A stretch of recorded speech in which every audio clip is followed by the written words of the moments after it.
Hello YouTube. आपका बहुत बहुत स्वागत है मेरे चैनल में जिसका नाम है सिल्वर मून कैट। और आज मैं स्पेशली हिंदी में एक वीडियो बना रही हूँ और ये एक सीरीज़ ऑफ वीडियोस होगा जिसमें मैं आपको बताऊंगी कि आपको क्या क्या चीज़ें करनी चाहिए जिससे आप बढ़िया टैरो कार्ड रीडर बन सकते हैं। और ये मेरे हिंदुस्तानी सब्सक्राइबर्स के लिए है। तो सबसे पहली चीज़ है जो आपको अपने आप को पूछनी है कि मैं टैरो कार्ड रीडर क्यों बन रहा हूँ या क्यों बन रही हूँ। ऐसी क्या बात है कि मैं जो है इस हूँ जो इस चीज़ के साथ इतनी आकर्षित हो रही हूँ। क्या चीज़ है जो मुझे खींच रही है। वो उस सवाल का जवाब बहुत ज़रूरी होता है क्योंकि जब आपका फाउंडेशन जो आपकी जो एक बोलते हैं ना एक फाउंडेशन का हिंदी वर्ड ओके बट आप समझ जाइए कि आपकी नींव जो आपकी नींव है अगर वो बहुत ज़्यादा ताकतवर रहेगी तो फिर आगे जाके आप कभी भी अपने आप को डाउट नहीं करोगे। आप कभी भी अपने आप को या अगर कोई और आपको कुछ भी बकवास बोल देगा तो आप इस चीज़ के साथ अफेक्ट नहीं होगी। आपको बुरा नहीं लगेगा क्योंकि आपको अपने मन में पता है कि आपकी जो फाउंडेशन है, आपकी जो नींव है वो बहुत स्ट्रांग है। सो पहले टिप की तरफ जाते हैं। सबसे पहला टिप है रिस्पेक्ट। हम जब भी कोई भी टैरो कार्ड्स को अपने हाथ में लेते हैं, ये देखिए ये टैरो कार्ड्स हैं, जब भी हम इन्हें छूते हैं, जब भी हम इन्हें पकड़ते हैं अपने हाथों में, सबसे पहले होना चाहिए जो है कि आप इनकी इज्जत करें। अब इज्जत से मेरा क्या मतलब है। हम जब नए दोस्त बनाते हैं या हम जब अपने मम्मी पापा से बात करते हैं या हम जिनसे मोहब्बत करते हैं उनसे बात करते हैं, हमारे दिल में एक अजीब सी इज्जत होती है उन लोग के लिए। वही चीज़ आपको इनके साथ भी करनी है। बहुत ज़्यादा ज़रूरी होता है कि जब हम टैरो कार्ड्स को छुएं तो हमारे दिल में बहुत ही ज़्यादा बेइंतहा इज्जत हो इस चीज़ के लिए। हम मान के चले कि ये जो है वो एक बहुत ही पाक चीज़ है, बहुत सीक्रेट चीज़ है ये। और जब हम इनकी इज्जत करेंगे, इनके अंदर बसी हुई एनर्जीज़ की हम इज्जत करेंगे, तभी हमको इनका जो ज्ञान है, जो इनकी जो एक हम कह सकते हैं कि इनकी तरफ से मिलने वाला हमको जो एक डाउनलोड ऑफ ज्ञान होगा वो हमारे लिए बहुत आसान हो जाएगा और हमारा रिश्ता हमेशा इनके साथ मजबूत रहेगा। क्योंकि जहाँ इज्जत होती है, जहाँ बेइंतहा बोलते हैं ना एक श्रद्धा होती है, वहाँ पे तो बहुत ही मजबूत रिश्ता बन जाता है। तो ये है पहला टिप। दूसरा टिप है फोकस। अब फोकस से मेरा क्या मतलब है। फोकस से मेरा मतलब है कि अभी मान के चलिए कि हमारे पास ये कार्ड है, द फूल कार्ड जिसको हम कहते हैं। मैं आपको राइडर वेट स्मिथ का भी बताऊंगी फूल कार्ड। ये देखिए आप ज़्यादा फेमिलियर होंगे इसके बाद, आपको ज़्यादा पता होगा इसके बारे में। तो हमें इसमें फोकस करना है, हमें इसमें डूब जाना है बिल्कुल। हमें देखना है कि क्या कलर इस्तेमाल हुए हैं, क्या हो रहा है, क्या चल क्या रहा है। ये एक आदमी है जो कि निकल पड़ा है एक यात्रा पे। पीछे उसके एक सफ़ेद कुत्ता है, उसके हाथ में एक झोला है, पीछे सूरज की किरणें उस पर चमक रही है। और बाकी जो ये छोटी छोटी चीज़ें जो मैं ऑकल्ट सिंबल्स जिसको बुलाती हूँ, वो तो खैर आप सीखते सीखते सीख जाओगे। उसके हाथ में एक सफ़ेद गुलाब है। तो जब आप ये सारी चीज़ें ऑब्जर्व करेंगे, जब आपका फोकस रहेगा इन सारी चीज़ों में, आपका हाथ पकड़ने वाला कोई नहीं होगा। फोकस बहुत ज़रूरी है। ध्यान से देखिए क्या हो रहा है, क्यों हो रहा है। पूछिए अपने आप को कि ये आदमी क्यों निकल पड़ा है सफ़र में। एक हाथ में गुलाब, एक हाथ में झोला लेके कहाँ जा रहा है। अरे नीचे नीचे खाई है, वो गिर सकता है। वो कुत्ता उसको क्या बोलने की कोशिश कर रहा है। फोकस फोकस से ही जो है आप अपने रीडिंग को बहुत ही ज़्यादा और ज़्यादा निखार पाओगे। तो हमारी सेकंड चीज़ होगी फोकस। तीसरी चीज़ है नॉलेज। अब नॉलेज में मैं आपको सबसे पहले ये बताऊंगी कि टैरो कार्ड्स, ऊपर से बता रही हूँ, टैरो कार्ड्स क्या है। 78 कार्ड्स है वो, यानी 80 में 2 कम, ठीक है। 22 उसमें मेजर्स होते हैं और 56 माइनर्स होते हैं, और 56 माइनर्स में से 16 कोर्ट कार्ड्स होते हैं, ठीक है। हम सब ने ताश के पत्ते खेले हैं, हमको पता है कि उसमें जो है डायमंड, हार्ट, स्पेड और क्लब होता है ना। वैसे ही टैरो में जो 4 माइनर के सूट होते हैं वो वही है। तो अब सबसे पहले हमें ये देखना है कि जैसे हिंदी एक भाषा है, अंग्रेज़ी एक भाषा है, वैसे ही और कई सारी भाषाएं, जैसे फ्रेंच हो गई, जर्मन हो गई, है ना, बहुत सारी दुनिया में भाषाएं। तो टैरो भी एक भाषा है जिसके अंदर बहुत सारे तरीके हैं, बहुत सारी लैंग्वेज जिसको हम बोल सकते वो है। सबसे ज़्यादा वर्ल्ड में अगर कोई भाषा इस वक्त चल रही है तो वो राइडर वेट स्मिथ हम जिसको बोलते हैं वो है। और राइडर वेट स्मिथ जो है वो सबसे पहले बना था, छपा था 1909 में, यानी ये डेक 100 साल से भी ज़्यादा पुराना है। और कमाल की बात यह है कि ये जो डेक है इस पे ज़्यादातर किताबें, ज़्यादातर जो चीज़ें लिखी गई है, ज़्यादातर जो ज्ञान है जो आपको मिलेगा वो इसी में मिलेगा, ये, ठीक है। दूसरा जो स्कूल है, मैं तो उनको स्कूल्स बुलाती हूँ, तो ये पहला स्कूल है राइडर वेट स्मिथ, और ये सबसे ज़्यादा आसान है सीखने के लिए। दूसरा स्कूल है जो है वो है थॉथ टैरो, उसके बैक्स हमेशा ऐसे रहेंगे। थॉथ जो है वो ज़्यादा डीप ले जाता है आपको। थॉथ की खासियत ये है कि आपको बहुत ज़्यादा वक्त लगेगा इसे सीखने के लिए। मैं समझती हूँ कि अगर आप राइडर वेट स्मिथ सीखते हो तो अगर बहुत ज़्यादा डेडिकेशन और मन लगा के आपने सीख लिया तो मेरे ख्याल से 3 से 6 महीने में आप सीख जाओगे अच्छी तरह से। लेकिन ये चीज़ मेरे हिसाब से मिनिमम, जो बोलते हैं ना, एकदम अगर बहुत ध्यान से किया, 1 साल के ऊपर बेसिक खाली इसका पकड़ने में लगेगा, इतना मुझे पता है। और इसमें और राइडर वेट में सबसे बड़ी जो है आई थिंक जो डिफरेंस है वो ये है कि देखिए ये इसका माइनर कार्ड है, तो ये है 2 ऑफ वॉन्ड्स। अब हम यही 2 ऑफ वॉन्ड्स जो है वो अगर हम राइडर वेट में देखते हैं तो उसमें हमें दिखेगा ये इंसान। तो ये फ़र्क है। तो क्योंकि इसमें एक इंसान है, आपके लिए देखना और ऑब्जर्व करना ज़्यादा आसान हो जाएगा कि अच्छा ये क्या कर रहा है, क्या चल रहा है। मैं ये नहीं कह रही हूँ कि ये नहीं सीख पाएंगी, बिल्कुल सीख पाएंगी, लेकिन इसमें वक्त लगेगा। तीसरा जो स्कूल है वो है टैरो दे मासे, और थॉट जो है वो राइडर वेट के बाद छपा है, और टैरो दे मासे जो है वो थॉट और राइडर वेट के पहले छपा है। मेरे हिसाब से 1600 या 1500 के करीब वो डेक आया था, और वो ज़्यादातर इटली और फ्रांस में ज़्यादा फेमस है, लेकिन वो भी है। उसमें और थॉट में एक बहुत बड़ी सिमिलैरिटी, एक बहुत ही बड़ी समानता ये है कि उसके भी माइनर्स में इंसान आपको नज़र नहीं आएंगे, और मेरे ख्याल से वो उसके लिए न्यूमरोलॉजी का ज्ञान होना बहुत ज़रूरी है टैरो दे मासे के लिए। वो मेरे पास है, बट आप गूगल कर लीजिए तो आपको आई थिंक ज़्यादा अच्छा आइडिया आएगा। ओके, तो ये हो गया नॉलेज।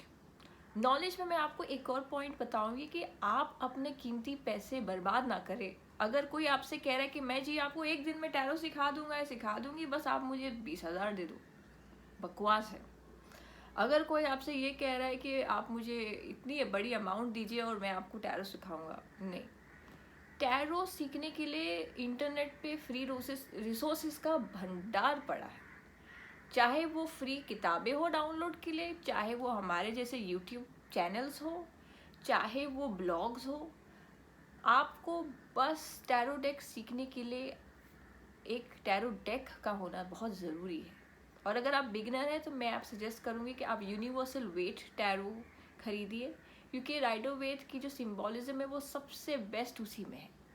वो आपको अमेज़ॉन पे या फ्लिपकार्ट पे कहीं भी मिल जाए। तो अपने कीमती पैसों को ऐसे लोगों के लिए बिल्कुल बर्बाद ना करें जो सिर्फ आपसे पैसे एकना चाहते हैं, ठीक है। और ख़ास तौर पे राइडर वेट जो है, जो ये वाला है सिस्टम टैरो का, वो आप बड़ी ही आसानी से खुद से सीख सकते हो। ये मेरा दावा है, सच में, ठीक है। तो चौथी चीज़ है डेडिकेशन। आपका जो जुनून है किस हद तक इस चीज़ के लिए है।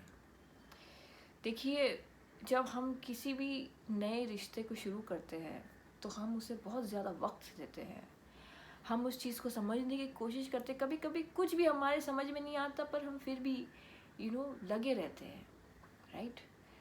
तो मैं आपको मेरा एक एग्जाम्पल देती हूँ।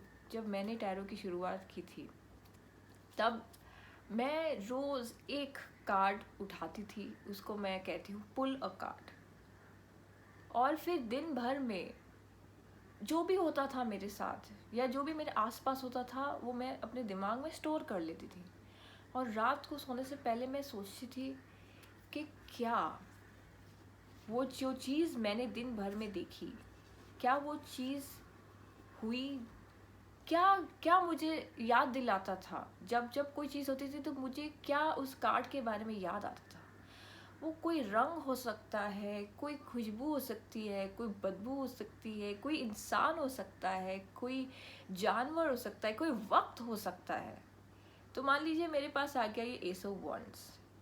अब एस ऑफ वॉन्ड्स जब मेरे पास आया एक दिन के लिए, तो दिन भर में ऐसी क्या क्या चीज़ें हुई जिसने मुझे इसकी याद दिलाई।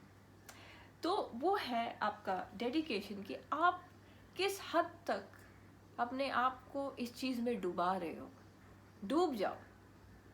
ये एक बहुत ही खूबसूरत गहरा समंदर है और आपको इसमें डूबना है। अगर आपको ज्ञान की वो परम सीमा को चुना है जिसमें कि आपको एक बहुत ही स्ट्रॉन्ग और बहुत ही बढ़िया रीडर बनना है। जो हमारी पांचवी टिप है वो है प्रैक्टिस। प्रैक्टिस और डेडिकेशन कहीं ना कहीं जुड़े हुए हैं। हम जब टैरो कार्ड रीडिंग की शुरुआत करते हैं, हमारे पास ज़्यादा लोग नहीं आते रीडिंग के लिए और जो आते हैं वो तो फैमिली मेम्बर, इक्का दुक्का रिश्तेदार, कभी दोस्त यारों के साथ बैठ लिया, कभी दोस्तों को भी इंटरेस्ट नहीं होता कि ये तो क्या कर रहा है, क्या कर रही है। तो हम कैसे प्रैक्टिस करें? अगर हमारे पास कोई रीडिंग करने आएगा ही नहीं तो बोलिए हम प्रैक्टिस कैसे करेंगे? जी, हम प्रैक्टिस ऐसे करेंगे कि हमें कोई भी एक मनगढ़ंत कैरेक्टर बनाना है। मान लीजिए उसका नाम है टीलू। टीलू के साथ आज क्या क्या होगा? पत्तों को शफल कीजिए, 3 पत्ते पास्ट यानी कि अपना भूतकाल, वर्तमान और भविष्य रखिए। देखिए कि क्या होगा टीलू के साथ। एक कहानी बनाइए कि अतीत में ये है, ये था, अच्छा देखिए कि कौन सा नंबर है कार्ड में, अतीत के अंदर क्या चला उसके साथ। वर्तमान में आइए, देखिए कि अभी इस वक्त टीलू के साथ क्या हो रहा है। और फिर भविष्य में, अच्छा जो भविष्य का कार्ड होता है वो बड़ा इंटरेस्टिंग होता है, क्योंकि ज़्यादातर हमें ये लगता है कि अरे टैरो कार्ड ने तो ये बोल दिया तो यही होगा। लेकिन जब हम कोशिश ही नहीं करेंगे उस चीज़ के लिए तो कैसे होगी वो चीज़। आपका एक क्लाइंट आपके पास आता है और आपको बोलता है कि मुझे घूमने जाना है यूरोप। अगर क्लाइंट के रीडिंग में हाँ आया, लेकिन अगर वो पासपोर्ट ही नहीं बनाएगा या अगर वीज़ा के लिए अप्लाई ही नहीं करेगा या टिकटें ही नहीं खरीदेगा तो फिर वो कैसे जाएगा यूरोप घूमने। तो आपको इन चीज़ों का ध्यान रखना है। छठा टिप है प्रोटेक्शन। प्रोटेक्शन से मेरा क्या मतलब है? देखिए, जब हम टैरो की दुनिया में आते हैं तो हम अपने आप को खोल रहे हैं एक अलग दुनिया की तरफ। बहुत ज़रूरी होता है कि हम अपने आप की रक्षा करें। कुछ चीज़ें हैं, कुछ क्रिस्टल है, कुछ हर्ब्स है जिनका नॉलेज बहुत ज़रूरी होता है। जैसे एक हर्ब है वाइट सेज करके, जो बहुत, मैं तो बोलती हूँ हर रीडर के पास वो होना चाहिए। आप उसे जला के अपने आप पे, अपने कार्ड्स पे उसे स्मज कीजिए। स्मजिंग से मेरा मतलब है कि उसका धुआं उस पर घुमाइए। उससे आपकी एनर्जी जो है वो क्लियर हो जाएगी, आपके कार्ड्स की एनर्जी क्लियर हो जाएगी। उसके बारे में एक अगला वीडियो मैं डिटेल में ज़रूर करूँगी। मोटा मोटी ये है कि अपने आप की हिफाजत स्पिरिचुअली, अपने जो एक हमारी जो एक एनर्जी फील्ड होती है, हमारी जो ऑरा होती है, उसकी हिफाजत बहुत ज़रूरी होती है जब आप रीडर होते हो। आपको पता होगा ये चीज़ कि जब हम रीडिंग करते हैं कई बार, और ये जो रीडर्स हैं वो बहुत ज़्यादा मेरे साथ सहमत होंगे कि हम जब बहुत रीडिंग करते हैं तो कई बार हम ड्रेन हो जाते हैं, हम बहुत थकान महसूस होती है, हमारा सर दर्द होता है, कभी कभी हम थोड़े बीमार हो जाते हैं। तो ये सारी चीज़ें ना हो, इसके लिए हमें अपने आप की हिफाजत करना, प्रोटेक्ट करना अपने आप को बेहद ज़रूरी हो जाता है। 7वां टिप, बी हम्बल, यानी कि गुरूर, और जिसे हम उर्दू में कहते हैं तकव्वुर, बिल्कुल नहीं करना है। क्या होता है कि जब हम टैरो कार्ड रीडर्स बहुत अच्छे बन जाते हैं तो हमें वाकई में बहुत सारी चीज़ें पता चल जाती है जो दूसरों को पता नहीं चलती।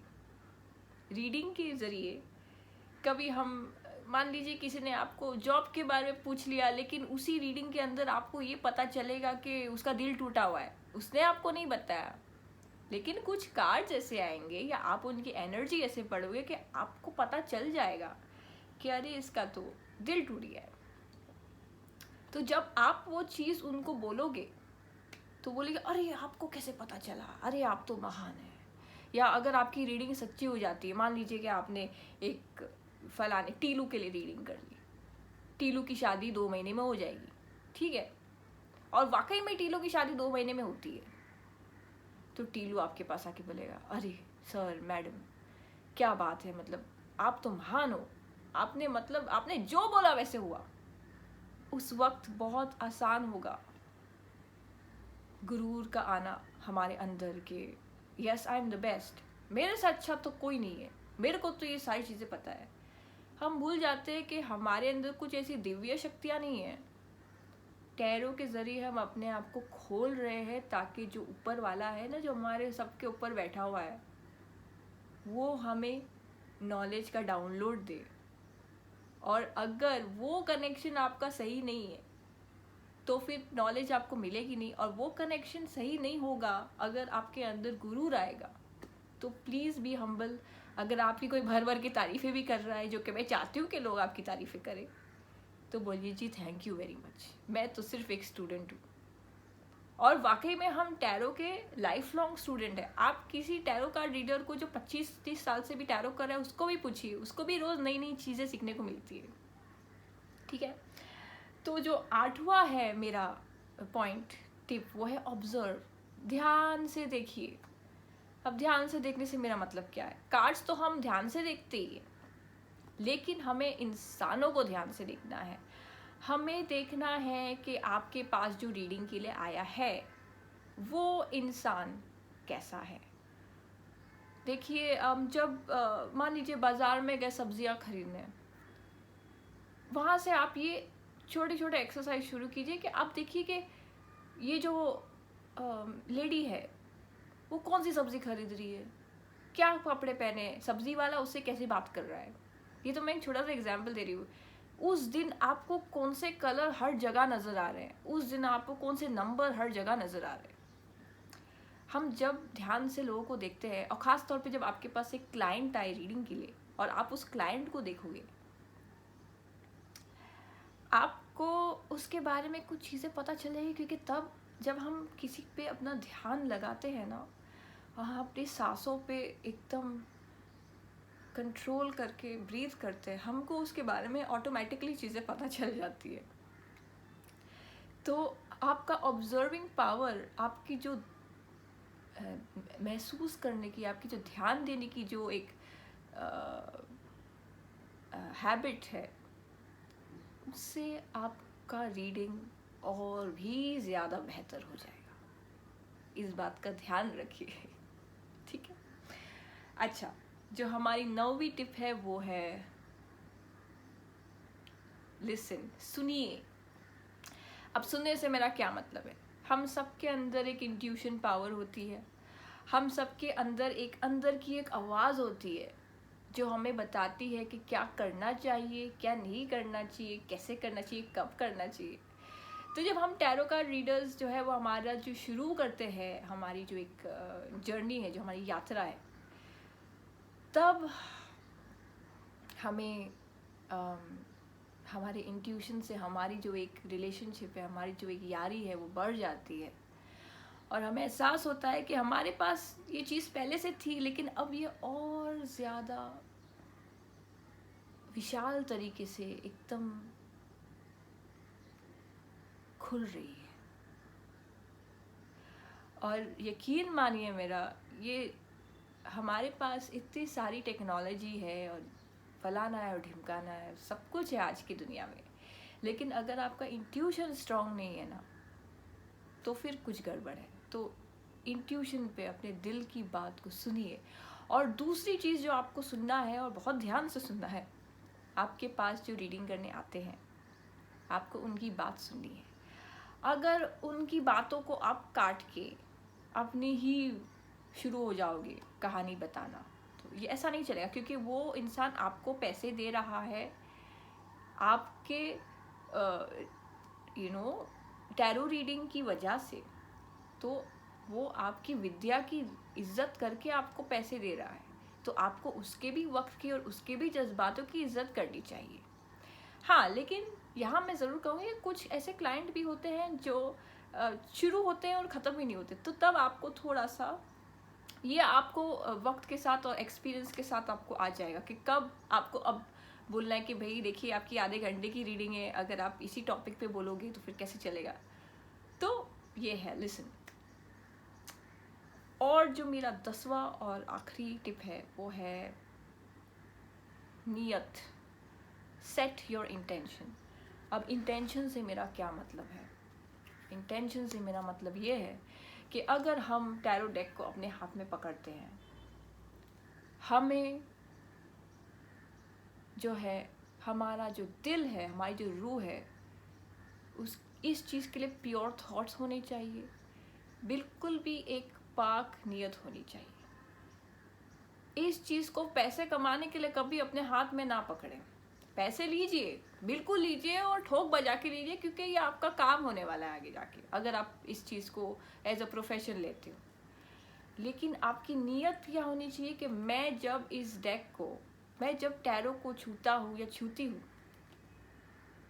मुझे इससे जो ज्ञान मिले वो सच्चा ज्ञान मिले, जो डाउनलोड हो रही है चीज़ें ऊपर से वो सही हो, मैं जिसके लिए रीडिंग कर रहा हूँ या कर रही हूँ, चाहे वो खुद के लिए हो चाहे वो किसी और के लिए हो, उससे उस इंसान का भला हो, उस इंसान की उससे मदद मिले। क्योंकि टैरो कार्ड रीडिंग ज़्यादातर लोग तभी करवाते हैं जब उनके मन में बहुत सारी परेशानियाँ होती है, दुविधाएं होती है।